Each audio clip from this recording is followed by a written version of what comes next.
13 రోజుల దీక్ష అనంతరం 14వ రోజు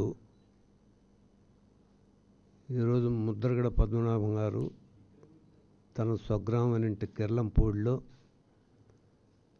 దీక్షను విరమించారు. ఆయన సతీమణి కూడా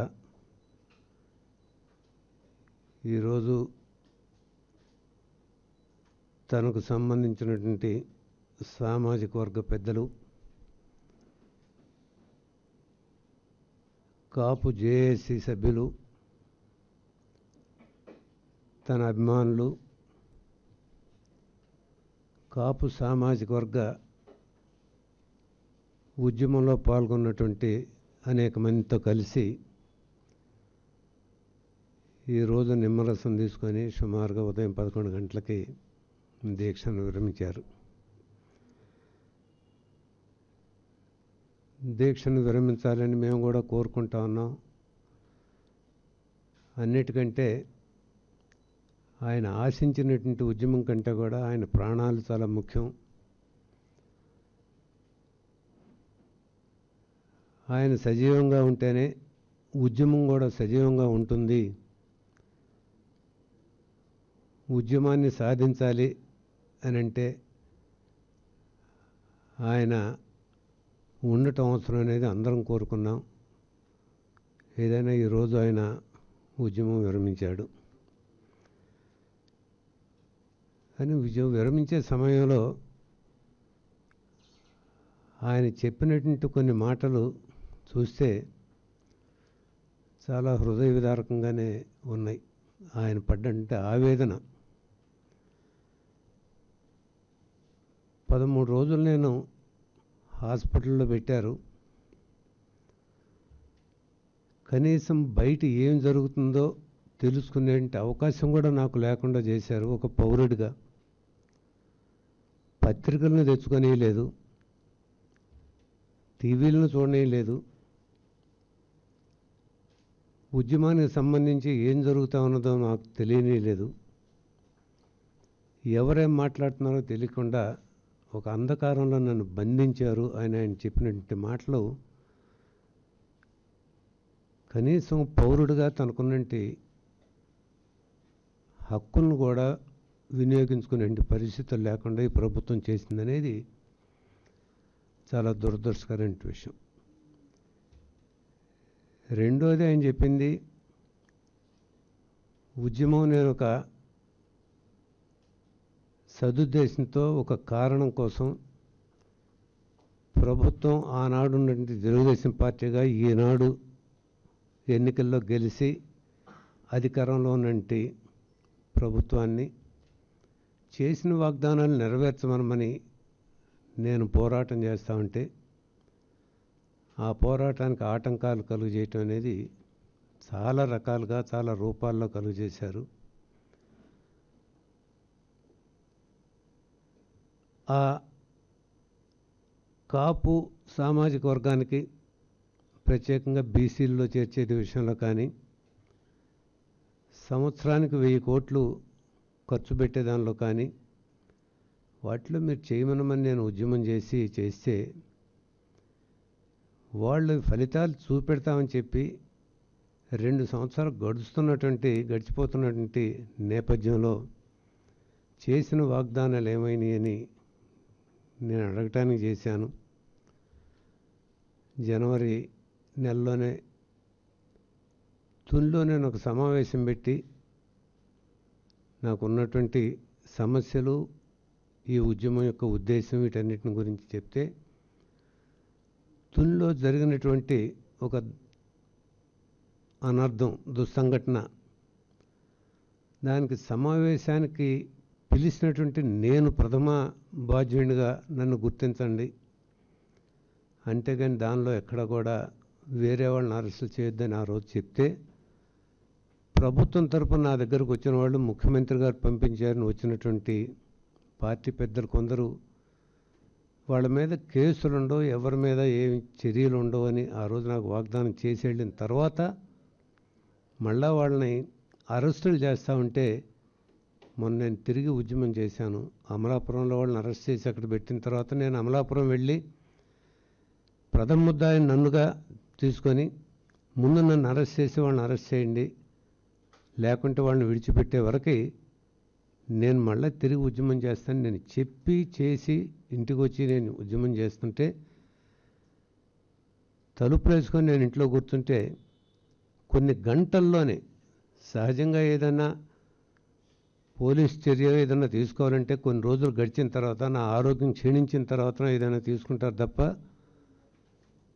కనీసం 2-3 గంటలు కూడా గడవకుండానే తలుపులు పగలగొట్టి నా దగ్గరకు వచ్చినటువంటి విధానం చూస్తే చాలా దురదృష్టకరమైన విధానం అని ఆయన అన్నటువంటి మాటలు మరి చాలా ఆవేదన కలుగజేస్తూ ఉంది. అంతకంటే మించి నేను ఉద్యమం చేస్తా ఉంటే నా తరపున నా కుటుంబ సభ్యులు, నా భార్య కానీ మిగతా కోడలు వీళ్ళందరూ కూర్చుంటే నన్ను పోలీసులు తీసుకెళ్ళటమే కాక తన కొడుకుని, కోడల్ని, తన బంధువుల్ని వాళ్ళు ఉపయోగించిన పదజాలం, అసభ్యకరమైన పదజాలం, కొడుకును కొట్టిన తీరు, వాటి పట్ల ఆయన వ్యక్తం చేసిన ఆవేదన, ఇది వాళ్ళ ప్రభుత్వం ఓసారి ఆత్మవిమర్శ, ఆత్మ పరిశీలన చేసుకోవాల్సిన సంఘటనలు. ముద్రగడ పద్మనాభం ఓ చిన్న వ్యక్తి కాదు, ఒక వ్యవస్థ లాంటివాడు. 3.5 దశాబ్దాల పైగా సుదీర్ఘమైన రాజకీయ చరిత్ర తనకున్నది. తన కుటుంబం ఒక రాజకీయ నేపథ్యంలో ఉన్నటువంటి కుటుంబం. 6 సార్లు ఎమ్మెల్యే చేసి, మంత్రి చేసి, ఇన్ని చేసినటువంటి ముద్రగడ పద్మనాభాన్ని ప్రభుత్వం ఆయన పట్ల చూపినటువంటి చాలా కర్కశమైనటువంటి ఆ ట్రీట్మెంటు మేమైతే పూర్తిగా ఖండిస్తూ ఉన్నాం. ఇది దురదృష్టకరమైన విధానం.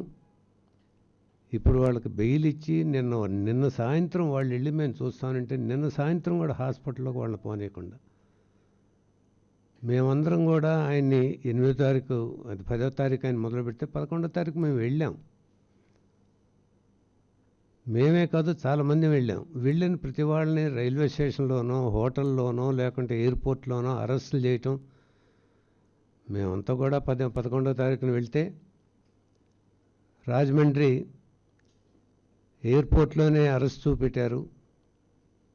తీసుకెళ్ళి కోరుకొండ పోలీస్ స్టేషన్లో పెట్టారు. ఉదయం 9 గంటలకి, సాయంత్రం 6 గంటల దాకా కూర్చోబెట్టి అక్కడ విడిచిపెట్టారు. ఆ విధంగా ఆయన చూడటానికి ఎవరిని అలౌ చేయాల, పలకరించడానికి అలౌ చేయాల, ఆయన చేసే ఉద్యమం పట్ల సంఘీభావం తెలియజేయటానికి ఎవరిని అలౌ చేయాల. కనీసం బయట ఎవరు వస్తున్నారు, ఎవరు పోతున్నారు, ఏం జరుగుతుందనే సమాచారాన్ని కూడా ఆయనకు తెలియకుండా పత్రికల్లో నోళ్లు నొక్కి సమాచారం ఎక్కడ కూడా బయటకు పోనీయకుండా చేసినట్టు విధానం చూస్తే ఇది ఎంత మరి ఆటవిక దశలో మనం ఉన్నామో అర్థం కాకుండా ఉంది. ఇది ప్రభుత్వం ఒక సామాజిక సమస్య, ఒక సామాజిక వర్గానికి ప్రభుత్వం ఇచ్చినటువంటి వాగ్దానం, దాన్ని తీసుకొచ్చి తునిలో జరిగినటువంటి సంఘటన జరిగినటువంటి రోజే ముందు ముఖ్యమంత్రి గారు ఒక జడ్జిమెంట్ ఇచ్చి తర్వాత దాని మీద ఎంక్వైరీ వేయటం. ముఖ్యమంత్రి గారు సాక్షాత్తు ఆ వనజాక్ష గారిని పిలిచి నువ్వు ఎందుకు వెళ్ళావు, తప్పు అంతా నీది, ఎమ్మెల్యేది కాదు అని చెప్పి అయినా సరే నేను విచారణ వేస్తున్నాను అని అంటే ముఖ్యమంత్రి గారు చెప్పిన విధానానికి అనుగుణంగా విచారణ జరగాలనే ఉద్దేశం కదా. అదేవిధంగా ఇక్కడ కూడా జరిగింది.